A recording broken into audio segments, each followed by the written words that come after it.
Okay, just walking around the local hardware store, picking up 11 of these aerated bricks and transporting them back home to make this Zest hive.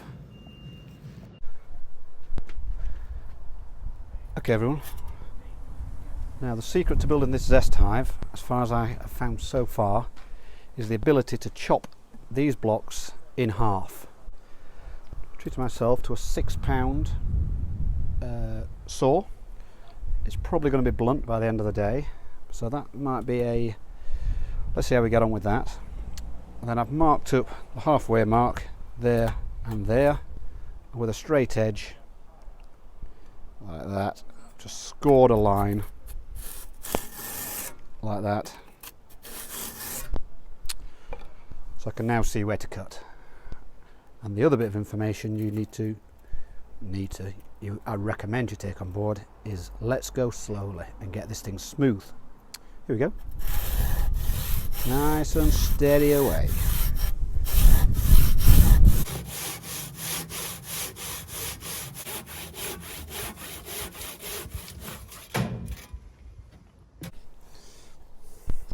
There we go. Looking good. Hey everybody. It's a few days later, different colour top, and here we are with our blocks. For the ease of counting, let's imagine that we've got 8 blocks there. 1, 2, 3, 4, 5, 6, 7, 8. 8 blocks. Also, we've got 1 block which has been chopped in half. There we go, chopped in half, 9 blocks. And then 2 further blocks where we've cut 1/3 off the end, leaving 2/3 obviously.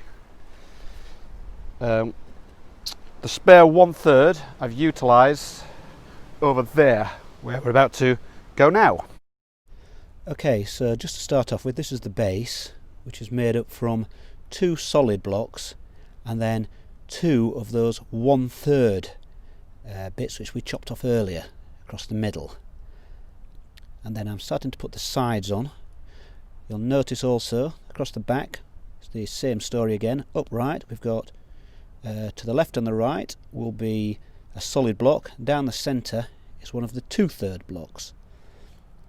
There we go. So it's made up from 2 and 2/3 across the back, and 1 solid piece laid down to make the length of the hive. Does that make sense? Now it's not quite tall enough to tick a frame yet, so what I'm going to do is then add on one of the half blocks, which actually is just right size and gives a slight different height to the back and the front, which will come in handy later when we start adding the frames. Again, here's the next block. What I've noticed is that there's a smooth side and a rough side, so I've tried to put the smooth side to the top. There we go.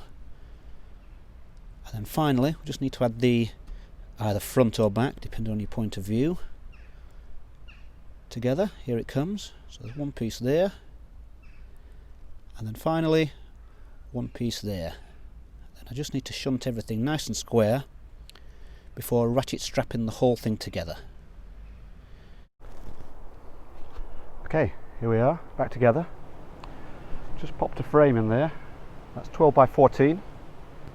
And at the moment it's about that much too wide, so I'm just going to make a slight adjustment, push that in a bit like that, and same on the other side.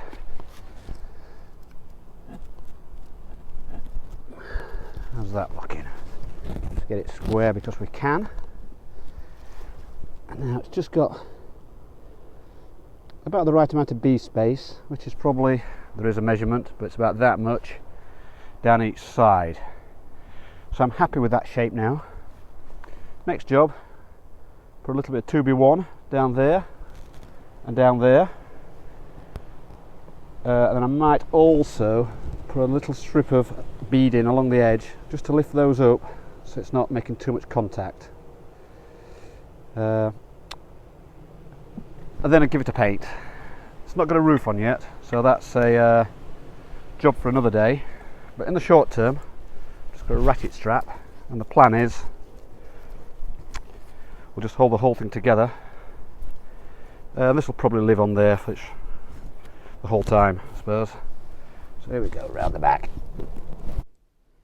Hello there, back indoors. This is the thick insulation, 100mm thick, which I measured, placed on top of the hive. I'm now in the process of using this Corex, which is this sort of polyplastic material, and making a cover which I'm then going to stick down once secure. I've done the bottom part and I need to do the same again, sandwich it inside. Then I'll go around the edges with duct tape to stop any water getting in there. Hopefully making a nice tidy and neat and light insulated lid for the Zest hive. We'll return when that's done. Okay, welcome back. It's now January. Not done much for the last few months, but hey ho, I'm back again, and just in the process of finishing this thing off. Now, just take this off for a second.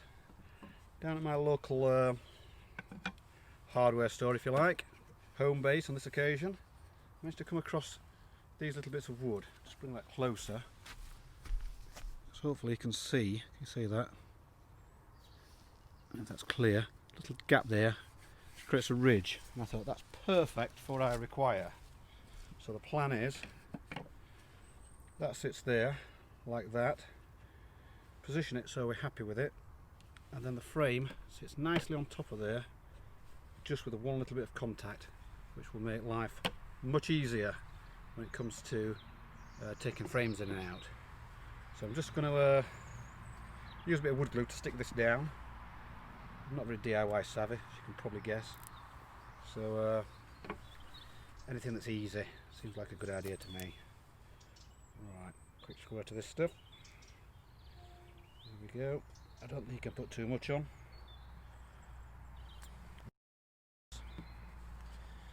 Just stick that down, and I've left about a centimetre or a thumb's width just on the edge there, just so that when that sits on, it seems like it's in the right spot.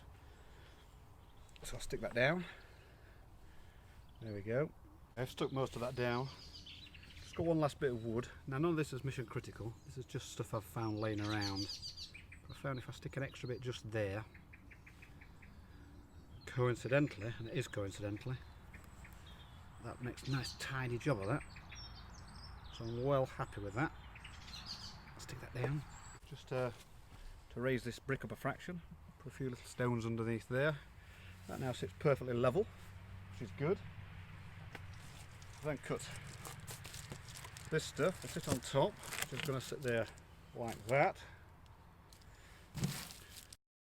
We'll stick that down to their frames, which will be great. And then finally the lid, which is now complete. And I've gone a bit crazy with the duct tape, but otherwise that's that. That sits nice. And then one spare block to sit on top. Job done. Final job, of course, will be to give it another lick of paint and drill in 1, 2, 3 holes about that thick, big enough to stick a champagne cork in or similar, and slightly tilting upwards so that any water runs out rather than runs in. We'll return at some point with some bees.